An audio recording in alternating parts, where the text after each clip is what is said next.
Jésus-Christ et Lucifer. L'Église a toujours enseigné qu'ils étaient l'opposé l'un de l'autre, l'un est le sauveur, l'autre le symbole du mal. Et si cette séparation n'était qu'un mensonge construit par l'Église elle-même? Et si, en fait, Jésus et Lucifer n'étaient qu'une seule et même entité? Cette idée peut sembler absurde, mais la Bible elle-même, ainsi que d'anciens textes chrétiens qui ont été interdits, fournissent des preuves évidentes de cette possibilité. Pourquoi ces évangiles secrets ont-ils été détruits? Tout simplement parce qu'ils révélaient une vérité que l'Église ne veut pas que vous sachiez. Nombre de ces textes, qualifiés d'hérétiques, prétendent contenir la véritable nature de Jésus et de Lucifer. Après tout, Jésus se définit lui-même comme la lumière du monde, et elle, étoile du matin. Lucifer, quant à lui, porte un nom qui, en latin, signifie exactement cela, porteur de lumière, et étoile du matin. Comment expliquer cette ressemblance choquante? Seraient-ils tous deux des personnages d'une même histoire, ayant pour but commun de libérer l'humanité et de défier Dieu? Et pourquoi l'Église aurait-elle si peur de cette révélation? Dès notre plus jeune âge, on nous apprend que Lucifer est le mal personnifié, mais la Bible le décrit très différemment. C'était un être céleste, un ange puissant, beau et sage. Qu'est-ce qui a pu pousser Lucifer à se rebeller contre Dieu? Et surtout, quel est le lien avec la figure de Jésus? Avant d'aborder cette question, il convient de mieux comprendre le lien entre Jésus, Lucifer et la lumière, car c'est précisément ce lien que l'Église n'a jamais voulu que vous compreniez pleinement. Jésus, dans Jean 8h12, déclare qu'il est la lumière du monde. Et dans Apocalypse 22h16, il s'identifie comme l'étoile brillante du matin. Mais attention, dans Isaïe 14h12, un verset souvent interprété comme une référence à Lucifer, ce dernier est également appelé l'étoile du matin. Comment l'Église explique-t-elle cela? Ces deux noms désignent-ils le même personnage? Tout au long de l'histoire, les autorités religieuses se sont efforcées de cacher ces liens, craignant que la vérité ne remette en cause tout ce que nous savons du christianisme. Notons que Jésus et Lucifer partagent des caractéristiques surprenantes. Lucifer est identifié comme le « fils de l'aurore », un être céleste qui a été précipité sur terre après sa chute. Le Christ, quant à lui, est présenté dans la tradition chrétienne comme le « Fils de Dieu », envoyé du ciel sur terre avec une mission rédemptrice. Tous deux, puissants et associés à la lumière, ont une origine céleste avant d'arriver sur terre. Mais la similitude ne s'arrête pas là, alors que Jésus est considéré comme le sauveur de l'humanité, Lucifer est considéré comme celui qui est tombé du ciel après avoir défié Dieu lui-même dans une tentative de révolution. La question est inévitable, ces deux récits, si différents en apparence, sont-ils en réalité liés? Et si c'est le cas, dans quelle mesure ces personnages peuvent-ils être une seule et même personne? Après tout, de quoi Jésus essayait-il exactement de sauver l'humanité? Pour comprendre ce lien possible, il faut revenir au moment crucial de la chute de Lucifer et de sa révolte contre Dieu. Comme le décrit Ézéchiel, Lucifer ne voulait pas seulement se rebeller, il voulait devenir Dieu. Lorsque sa tentative d'usurper le trône divin a échoué, il a été précipité sur terre, et il s'est alors passé quelque chose de tout à fait révélateur. Dans le jardin d'Éden, Lucifer, désormais sous la forme du serpent, a commencé à inciter l'humanité à rechercher le pouvoir divin. Il dit à Adam et Ève que s'ils mangeaient du fruit de l'arbre de la connaissance, ils deviendraient comme Dieu. Ce détail n'est pas anodin, Lucifer propose à l'humanité de devenir des dieux, ce qui fait écho à son propre désir de prendre la place de Dieu. Cependant, la réponse de Dieu est énigmatique. Selon le récit biblique, Dieu a placé deux arbres en Éden, l'arbre de vie et l'arbre de la connaissance du bien et du mal. Il a permis à Adam et à Ève de manger de tous les arbres, sauf de l'arbre de la connaissance.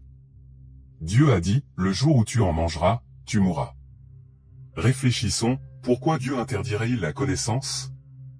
Pourquoi limiter quelque chose d'aussi vital pour la croissance de l'humanité? Ce détail, souvent ignoré ou minimisé, est central pour comprendre la relation entre Jésus, Lucifer et la recherche de la lumière et de la connaissance. Se pourrait-il que cette interdiction divine soit directement liée à leur mission?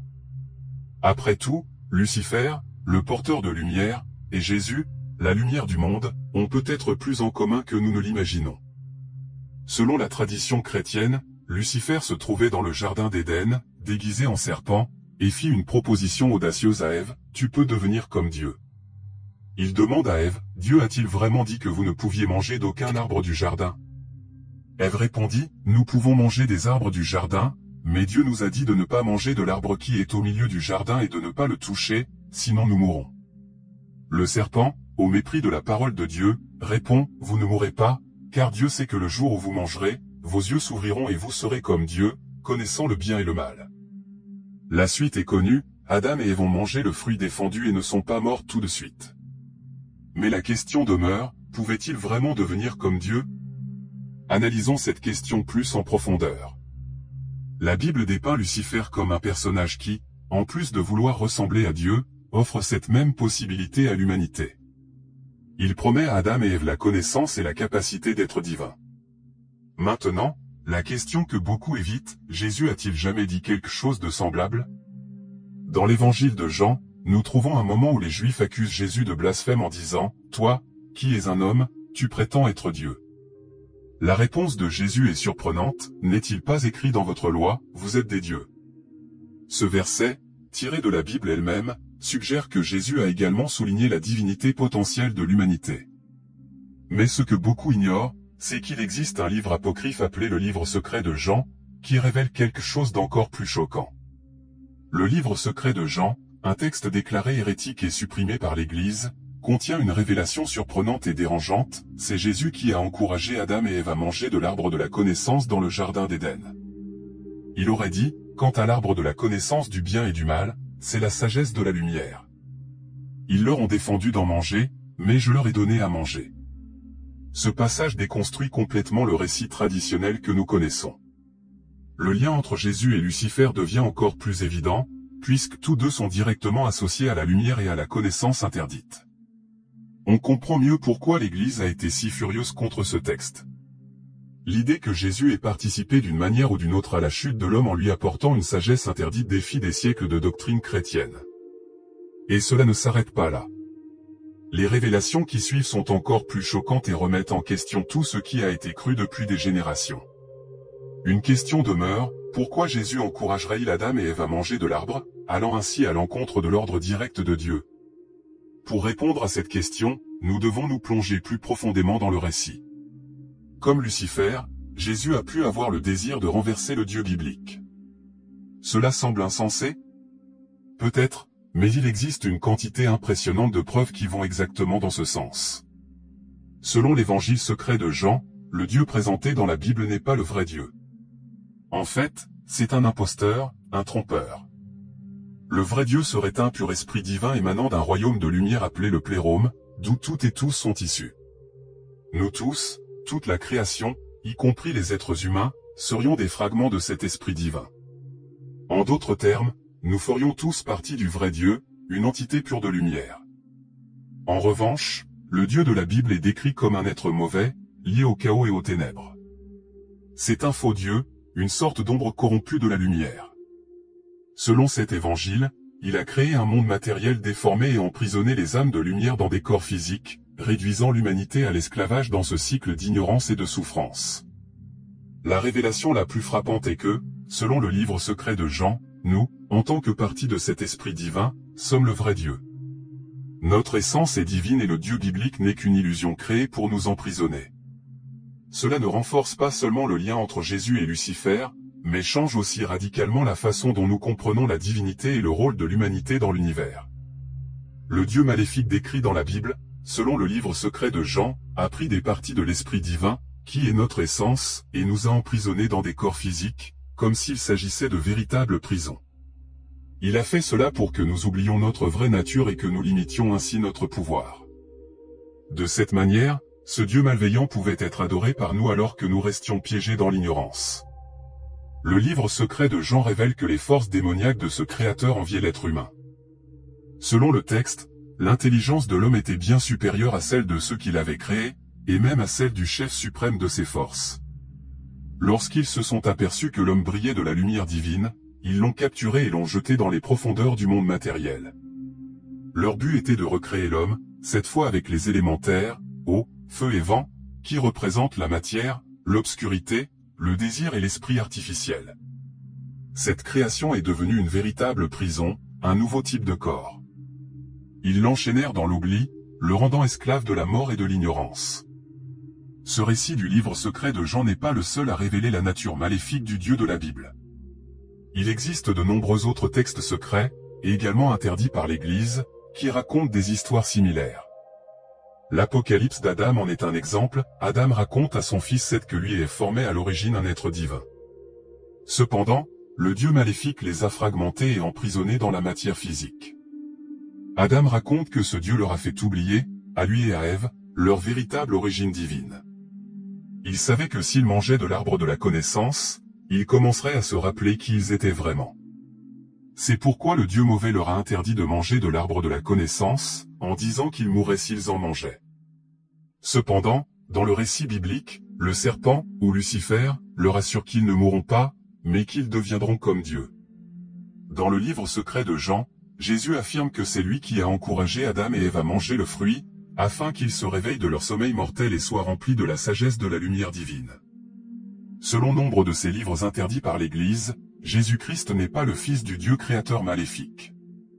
Il est au contraire le Fils du vrai Dieu, une émanation directe ou une forme du Dieu authentique. Comme nous, Jésus fait partie de l'Esprit divin, le royaume de la pure lumière, mais contrairement à nous, il n'a pas oublié sa nature divine. Il a été envoyé comme messager du vrai Dieu, pour nous aider à nous rappeler qui nous sommes et à échapper aux griffes du Créateur maléfique. Jésus est donc un enfant de lumière, qui a pour mission d'apporter à l'humanité la connaissance de sa propre divinité et de la libérer de l'esclavage du faux Créateur. Il porte avec lui la lumière de la vérité pour nous montrer qu'en réalité, nous sommes le vrai Dieu. Sa tâche est d'aider à renverser la domination du mauvais Dieu, celui qui nous a emprisonnés dans la matière. Cela ne vous semble-t-il pas familier ?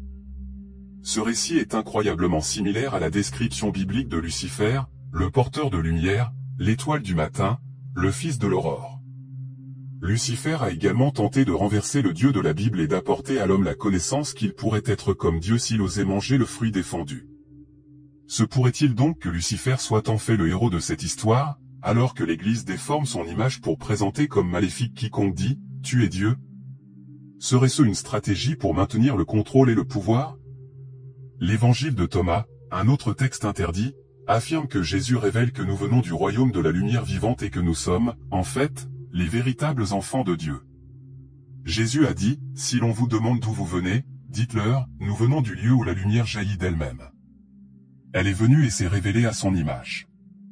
Il poursuit, « Lorsque vous vous connaîtrez vous-même, vous serez connus et vous réaliserez que vous êtes les enfants du Père vivant. » Même si vous décidez d'ignorer ces évangiles interdits et de ne considérer que ce qui est écrit dans la Bible, il y a une grande différence entre le Dieu dépeint dans l'Ancien Testament et Jésus-Christ dans le Nouveau Testament.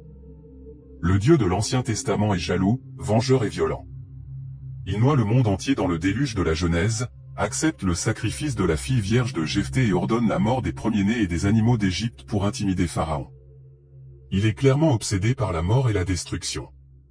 Tout cela vient directement de la Bible, et non des textes interdits. Pourtant, Jésus, dans le Nouveau Testament, prêche un message complètement différent, basé sur l'amour et le pardon. En fait, il contredit directement ce que Dieu a dit dans l'Ancien Testament. Jésus dit, « Vous avez entendu ce qui a été dit, œil pour œil et dent pour dent. Mais moi, je vous dis que si quelqu'un te frappe sur la joue droite, tends lui aussi l'autre. » La différence entre le Dieu de l'Ancien Testament et Jésus-Christ est si frappante, pratiquement opposée, que beaucoup des premiers chrétiens et groupes ont commencé à croire que le Dieu de l'Ancien Testament n'était pas le vrai Dieu. Certains sont arrivés à la conclusion qu'il était complètement mauvais, comme les chrétiens marcionites, sétiens et cananéens. D'autres, comme les valentiniens, pensaient qu'il n'était qu'un Dieu moindre, une sorte de divinité inférieure. Ces idées étaient si répandues parmi les premiers chrétiens qu'il est difficile d'énumérer tous les groupes qui partageaient ce point de vue. Cependant, tout a changé lorsque l'Église a consolidé son orthodoxie à Rome, et beaucoup de ces textes et de ces groupes ont été persécutés. Des livres ont été interdits et détruits, et les soi-disant hérétiques ont été emprisonnés ou éliminés. L'un des textes les plus controversés rejetés par l'Église est l'Évangile de Judas, dans lequel Jésus fait des déclarations plutôt choquantes. Dans cet évangile, Jésus affirme que les 12 disciples adoraient un Dieu mauvais, qu'ils n'avaient aucune idée de qui il était vraiment et qu'ils allaient égarer tous ses disciples. Lors d'une conversation avec les disciples, ceux-ci ont demandé, « Maître, pourquoi te moques-tu de notre prière ?» Jésus leur a répondu, « Je ne me moque pas de vous. Vous le faites parce que, par vos prières, votre Dieu sera loué. » Les disciples disent alors, « Maître, tu es le Fils de notre Dieu. » Jésus répond de manière surprenante, « Comment me connaissez-vous?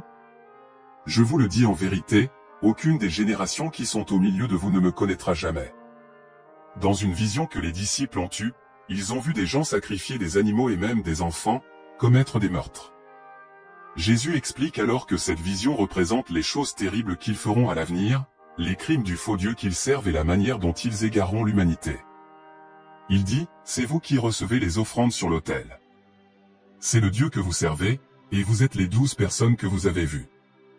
Les animaux que l'on sacrifie sont la foule que vous allez égarer. » L'évangile de Judas montre clairement que les disciples se sont complètement trompés sur la véritable identité de Jésus et sur celle de Dieu.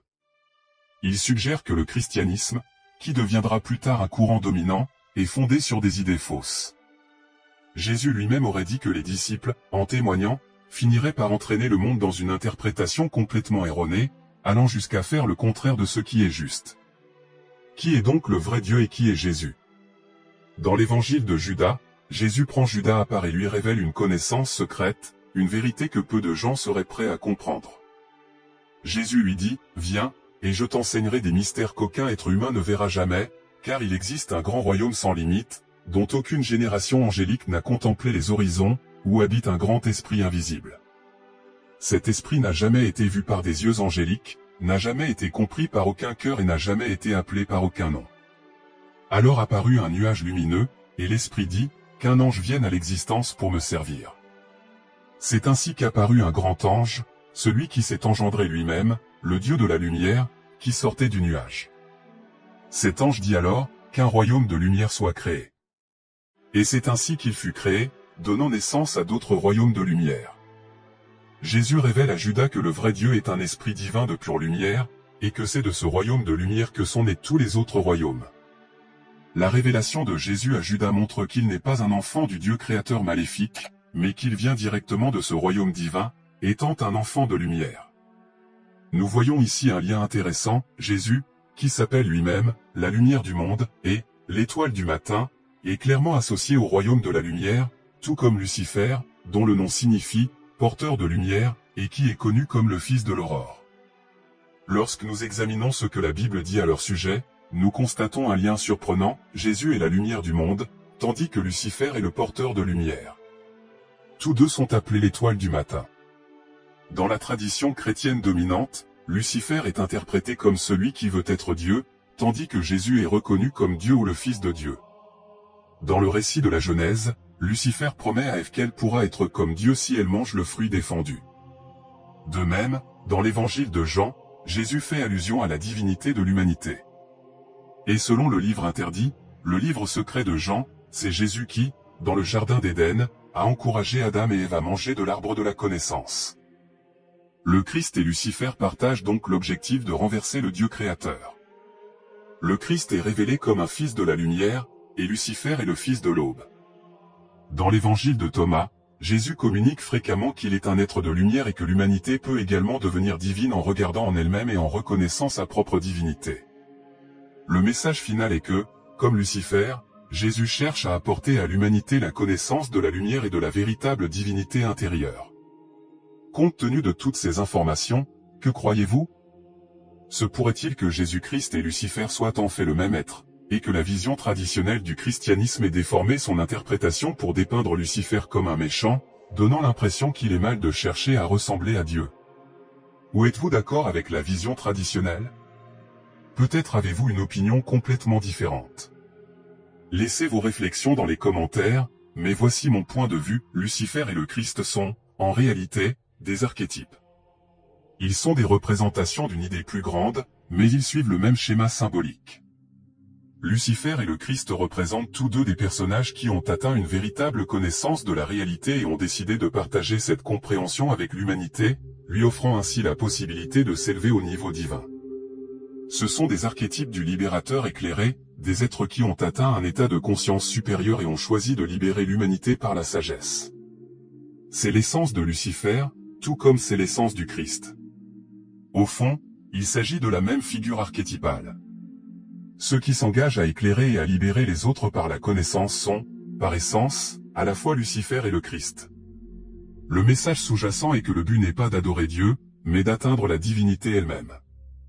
Cette interprétation est radicalement différente de la façon dont le christianisme conventionnel dépeint le Christ, et curieusement beaucoup plus proche de l'image que nous associons à Lucifer, bien que dans la tradition chrétienne, cette quête de la divinité soit considérée comme quelque chose de négatif. Si cette réflexion vous a amené à penser différemment, abonnez-vous à notre chaîne. Nous y explorons des thèmes profonds et révélateurs.